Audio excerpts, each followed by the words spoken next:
Okay, so just one other thing to talk about that's really pressing right now is Benavidez and his fight with Andrade. How do you think that fight went, and what do you think the likelihood of Benavidez actually getting into the ring with Canelo in 2024 is? I thought that it went the way that was going to go. I mean, I watched David Benavidez work in the gym and spar and move around, and just his mentality and the way he approaches boxing. And he's a beast. He's a beast, not just when he's fighting, but like all the time. And he has that mentality. And I love watching fighters like that. Just like the way he fights, that's why I like to see fights. Kind of like you for, huh? Yeah, I love that. I mean, it just brings like, oh yes. Yeah. I wanted, and then not just one guy doing it, both guys going back and forth doing it, but it was kind of hard for I guess Booker to do that because that's not really a style like that. But I don't think he was as big as David, but he still fought. He gave his all, and I pretty much thought that was gonna happen like that because like I said, I watched him. And watching him fight Canelo is going to be a good fight too because Canelo's not going to be able to sit back and just counterpunch. He's going to have to fight the whole time, the whole fight. It's going to be a great fight.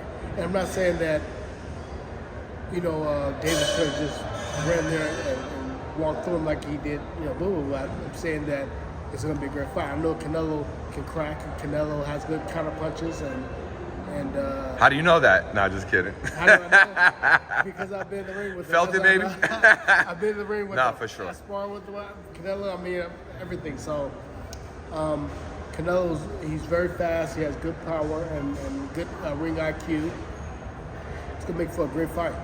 Yep. I still think David might be a little too big for him, tall, long, arms are a little too long, and that might be a problem. It seemed like it was a problem when Canelo fought Bivol. Yes. The same thing was the arms being so long and being so tall and rangy, he couldn't really get his counters on. And if he can't, I think David is actually taller or maybe a little bit longer than Yep, Bivol. I think both. Yeah. So it's going to be a real big problem for Canelo with that type of fight. But anyway, I still like to see the fight, and then after that fight, whoever wins, which I think David will probably win, and then them two fight, Bivol and David, and then the other lightweight, Benavidez. What's his name? Benavidez. Benavidez. Yeah. Yep.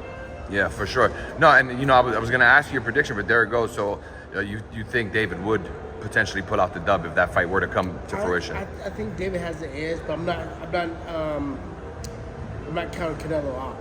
I know Canelo could do something. Maybe he has the power to knock out David.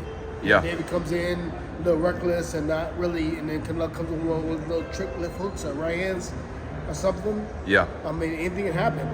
It's a great fight, but I just give the edge to David because he's so much taller and rangier, and he's gonna fight you on the fight.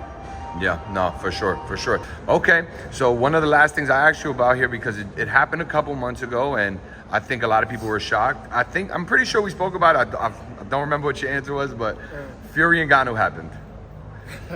Yeah, there you go. What do you think about it? The outcome, and maybe what it means for Fury going forward, and what it means for Ngannou. I mean, what's Ngannou's gonna do from here? I think Ngannou did a great job. I think Ngannou got Fury where he wasn't really paying attention to him, and just kind of like, oh yeah, this is some kind of MMA guy, and I'm just gonna wipe the floor with him, no problem. I don't have to train, I don't do anything, and took him lightly, and almost got his hand, almost got Were you surprised?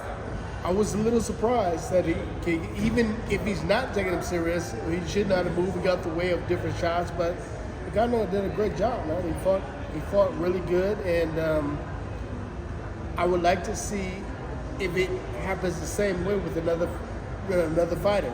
And Yeah. that, I mean, Like Andy a Ruiz Wilder? Joshua? Andy Ruiz, Joshua, and see if he still does the same type of work. With these type of fighters.